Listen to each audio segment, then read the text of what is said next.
Welcome to Clement's Family Farm. I have a good one for you today. We're going to be talking about the methods of how we're going to process our vanilla beans to make this wonderful extract. There is no real wrong way, but each different process will give you a little bit different result. Some of these will actually give you the same result. Anyway, I did some testing on this because I wanted to learn myself what was the best way to process my vanilla beans. So let's dig into it and which one is the best.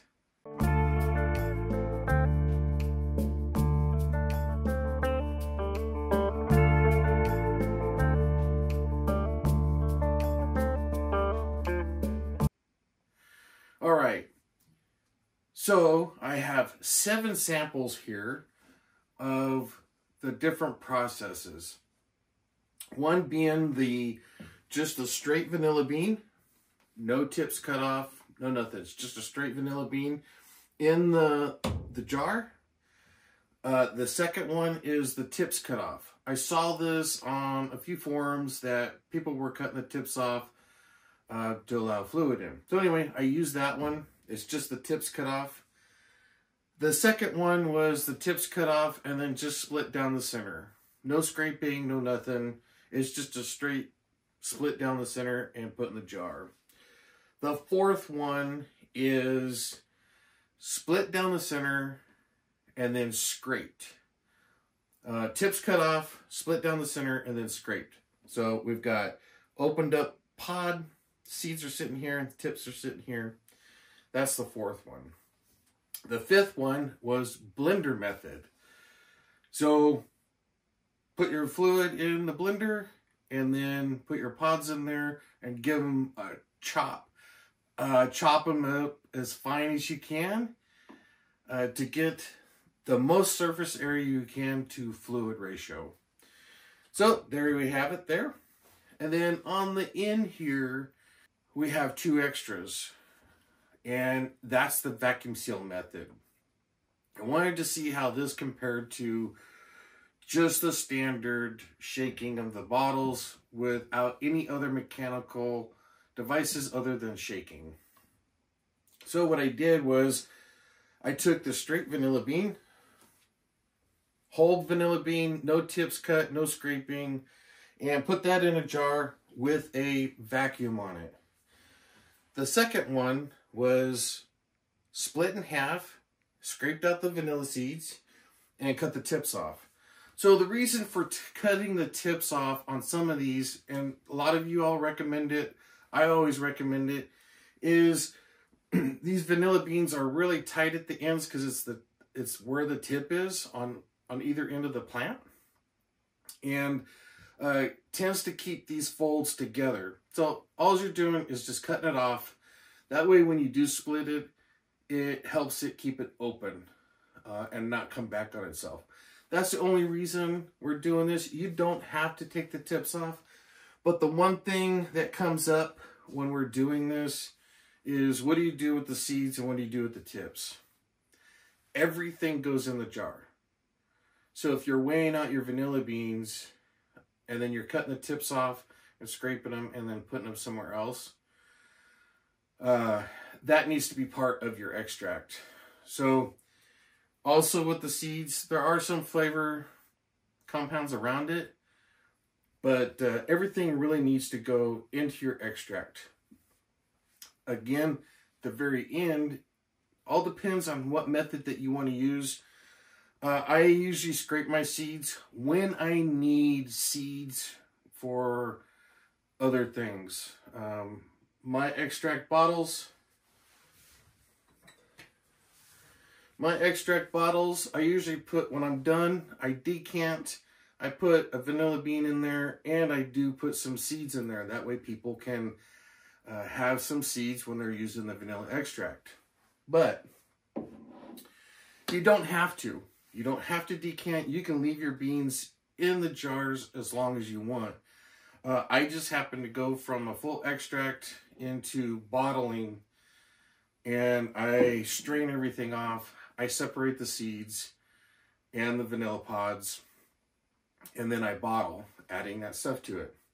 I have 72 ounces here. I didn't scrape the seeds out because I have enough seeds stocked up now that I don't need the extra seeds. So my last batch, which was 72 ounces, I just split down the center and cut the tips off. And then when I was done, I just dehydrated them. Anyway, there's the 7 different ones. These 2 were vacuum sealed.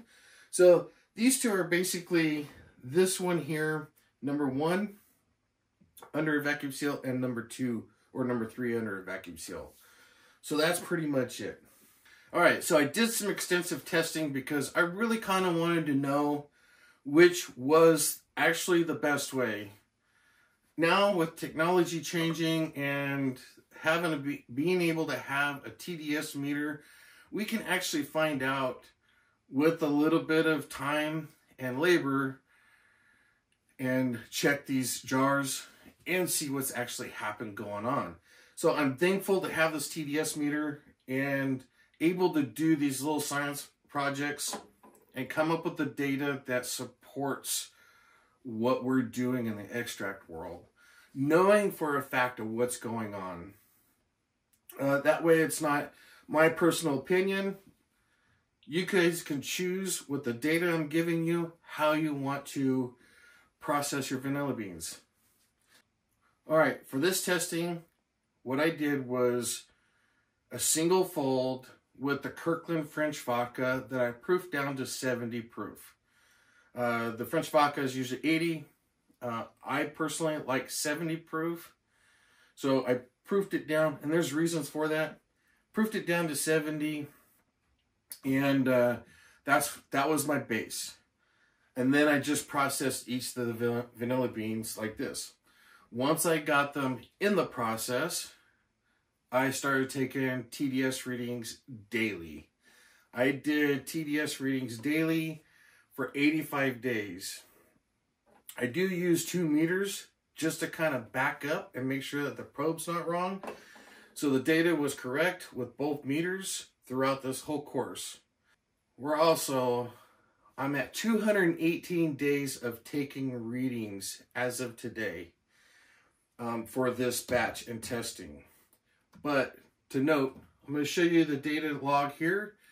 At 55 days, all these readings were pretty much done, and the TDS readings started leveling out on all these batches. So that tells me with my method of shaking twice a day, in about 55 to 60 days, the flavors are already out of the vanilla bean no matter what you do. Now, at 85 days, I stopped my data logging daily because we're at 218 days, and at the 85 days, I saw that it didn't need to be that long of doing daily readings. It's okay to take separate readings. That's that. I'll show you a little quick log because I took out every 10 days of the 218 days, put it together so you can kind of see it. But how did the results come out? Surprisingly enough, it kind of threw me for a little bit of a loop. All right, so what was the end result of all this data logging, testing these vanilla beans? Starting off with the very top at 1175 parts per million, we have the split beans scraped and under a vacuum seal. This was the number one as far as getting all those flavor solids or flavor compounds out into the fluid. By far the best way. Now, I would have thought that number 4 here would have been pretty close. Number 4 here was the split. It was just like this one, but it was split and scraped out. It happens to be the very end, the very lowest one in this testing. So that one ended up at 1,020 parts per million. That's a difference of 155 parts per million, and that's significant. 20 parts per million, not so significant. 155 parts per million is really significant. I'll come back to this here in a minute. But number 2 was the whole vanilla beans under a vacuum seal. So just understand that a vacuum seal is another mechanical method of a process. Like shaking a jar is a mechanical method of the process. Adding the vacuum seal to these jars actually opens up the pores, or not pores, but the fibers of the vanilla pod, and allows that microscopic air to escape and allow the fluid to come in. So this is actually helping the process. Now, in this study, I did this daily, so I had to release the air and put a vacuum on it every day so I could do the readings. When you release the air, it's actually contracting those beans. Another mechanical advantage. So every day they're getting expanded and contracted. There's only 29 parts per million between these two, and that's okay. 29 parts per million is not that big of a deal. It's not that big of a... You'll never taste the difference, at least as far as parts per million goes. So those are the top 2. In a close third was obviously the blended. So the whole idea here is to try to get as much surface area to fluid ratio as possible. You want that fluid to wash your beans, and the blended is going to absolutely give you the most surface area you can. But oddly enough, without a vacuum seal, the whole bean under a vacuum seal gave off more total dissolved solids and flavor compounds in the fluid than the chopped. Yeah, 51 parts per million between these two. It's crazy. And then we go down to number 4, which was just the split bean and the tips cut off, no scraping. It did really well at number 4 in line. And then we go to whole vanilla beans and then the tips. These two, I'll be honest with you, when you're looking at the chart, it's kind of hard to see. They were going back and forth every day. Sometimes one would be up higher, looking at the numbers, and then the other one would be higher for a couple of days. They just kind of hopscotched back and forth. On this chart here showing the parts per million, the whole beans was ahead. So I'm just showing you the data, and this is honest stuff. Don't know why the tips wasn't ahead, but it just kind of goes to show you that it really doesn't matter. The parts per million was only a few parts, like 7 parts per million difference in these two. And then we go back down to the very last one, which was the split, the tips cut off, split, and then the seed scraped out. Why is this one the lowest? Well, the only thing I could think of is this is a plant. These have plant cells. And when we're scraping out the vanilla seeds, I believe we're smashing and crushing some of those fibers and some of those plant cells. So when we're scraping it out, we're closing them up. And the shaking alone and sitting in the alcohol is not going to open that back up to allow some of those flavor compounds to be released. I totally believe that's the reason why that is at the very end of the list when it comes to this. So when I put a vacuum seal on the same method, it opened up those pores and those fibers, plant cells, and allowed that to happen, and given it more surface area because you have these all split open and you've removed some of that membrane by scraping and some of those seeds. And it's the highest on the list here. So this is absolutely the best way to get the most flavor compounds released into your fluid, into your alcohol to make a great extract. So all of these do work.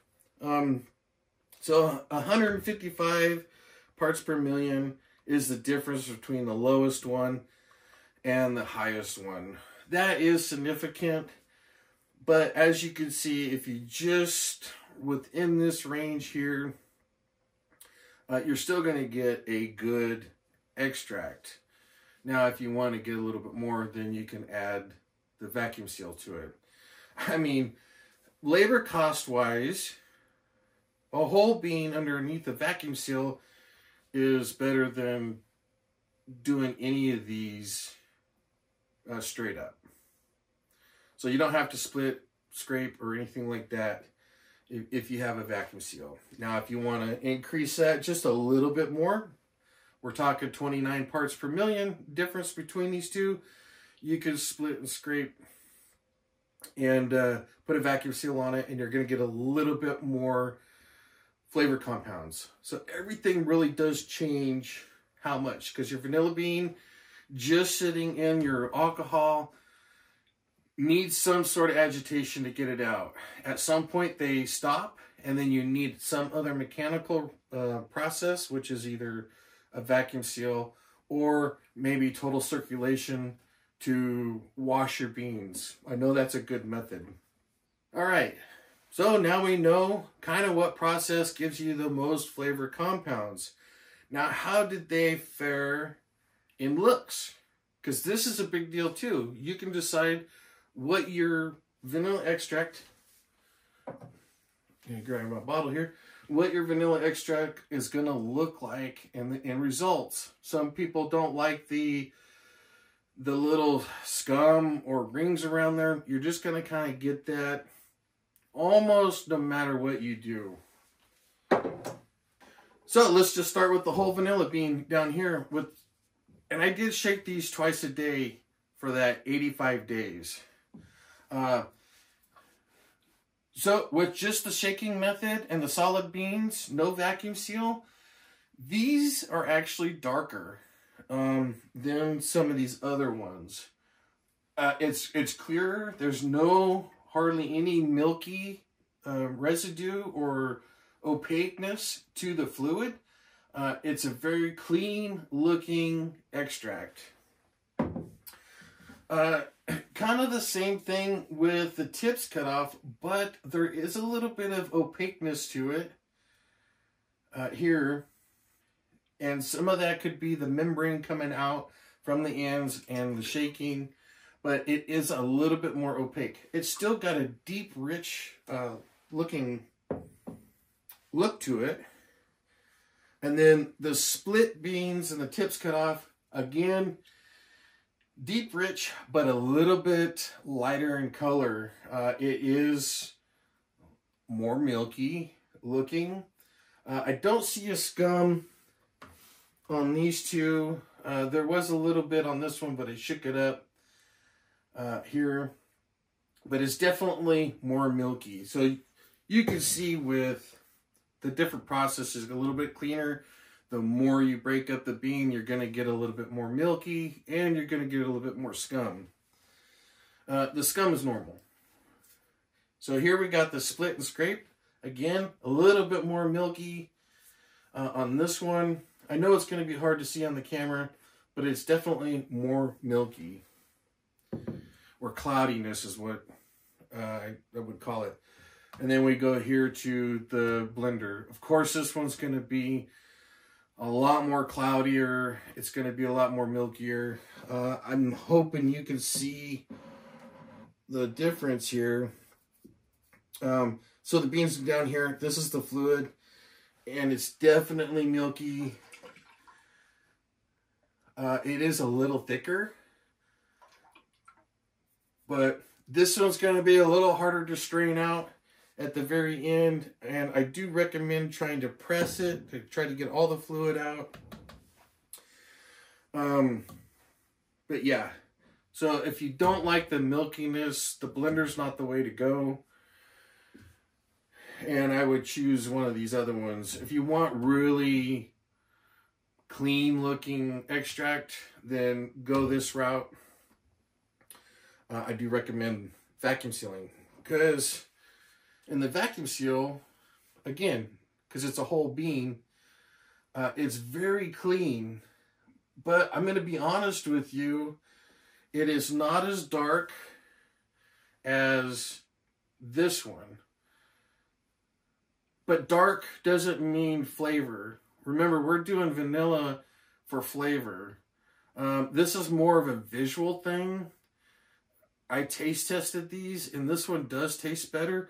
It's really hard to tell on taste testing. But with the vacuum seal, it's definitely not as dark. It's cleaner looking, just like the other one. But there is a little bit of a visual difference. Granted, it has more flavor compounds in it than that one by quite a bit. But it's still a very, very good indicator of how these different processes change. And then we go to the vacuum seal with the split and scraped. And again, it's milky.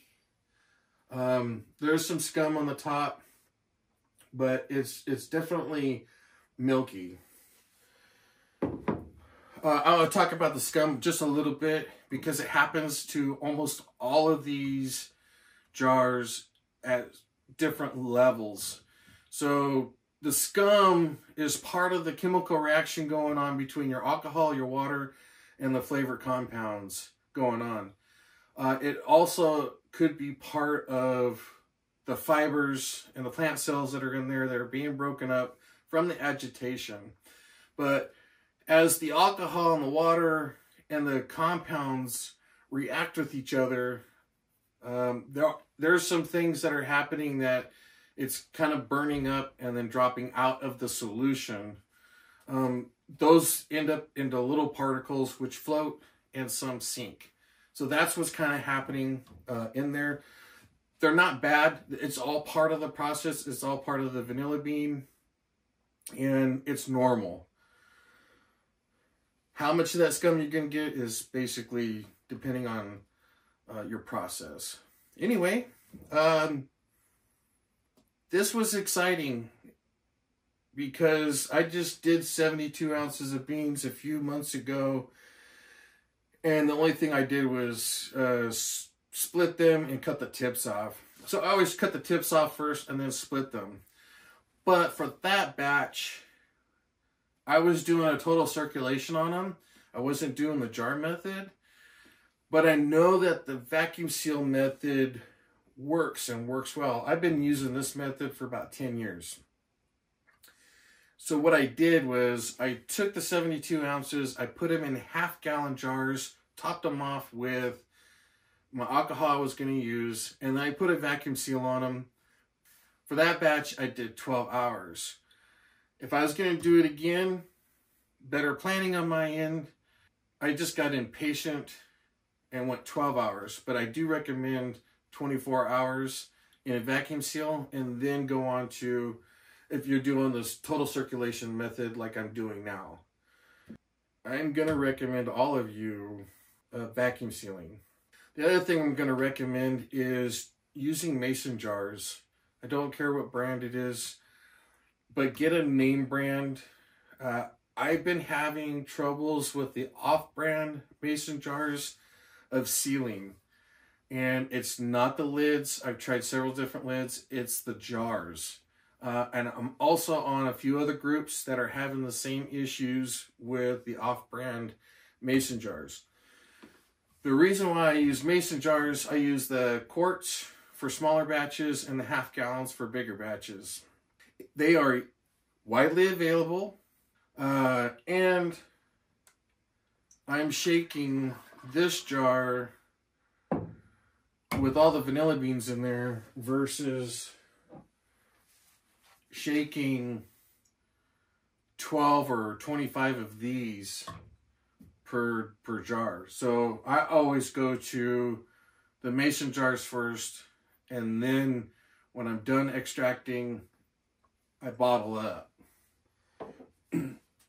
So it's easier to handle, widely available, and then while I'm doing this, I can start looking for the cute bottles and work on my labeling off to the side, and then when this is done, I go into here. So that's one of the reasons why I use the mason jars. It's much easier, and then the half gallons is the same thing, much easier. You can put a vacuum on these jars, and the lids are available everywhere. You don't have to worry about which rubber size grommets you have. And then you're not stuck with a bunch of bottles with different gaskets. Pretty much the same everywhere. So that's my recommendation. As far as the method, I'd use mason jars. Depending on if you want to use the seeds or not, is splitting and scraping them. I always recommend splitting them or even chopping them up into 1-inch segments. You could do that too. It's not going to make a difference. It's just labor. At this point, you don't need to. You're just adding extra labor. Some people chop them up to get them in the jars, and that's fine too. But not necessary. So the vacuum seal is the #1 way of doing it. And then if you really want clear, just the whole bean under a vacuum seal. I thought this was fascinating project because it has changed the way I do things. Because I am using a combination. I'm not splitting or I'm not scraping my seeds anymore unless I really need seeds for another project or another baking thing. And the only reason I don't squeeze mine out, because if you scrape them out now, you will actually get more yield of vanilla seeds than if you would just push them out the end. When I decant at the end, I go through a colander, which allows the seeds to go through, and then I go through a coffee filter, and I catch all the seeds in there. And you'll be surprised at how many seeds you get out of the vanilla beans when you do the scraping method. So that's the only reason I do it now. It's changed the way I do things because I used to collect the seeds and keep them and do all that, but I don't need as many now. So I am just splitting mine, cutting the tips off, and then I'm using the vacuum seal. And it's working great. I've got another batch coming in with the next day or two, and this is the method I'm going to do with the vacuum seal for 24 hours before I go into my total circulation process. And I'm excited to see the results. But I hope this really does help all of you out on determining on how you want to process your vanilla beans. The other thing I want to note is if you're shaking your jars twice a day religiously, then right around 55 to 60 days, your vanilla beans have given off everything that they can give off. It doesn't matter what method you've done, right around 55 to 60 days, the beans are pretty much finished. If you put the vanilla beans in your jar and you're not shaking them, it's going to take longer. But you can get a finished extract within 55 to 60 days doing all this. The charts really do kind of show that when the TDS meters kind of level out and they're done giving off. But anyway, I hope this really does show you all on how the different processes do make a difference. And you guys can choose how you want it depending on what color you want, how much flavoring you want. Yeah, it's all a personal choice. And I'm just here to share with you my experience, my testing that's going on, because I'm trying to make a more efficient vanilla extract and less time and labor.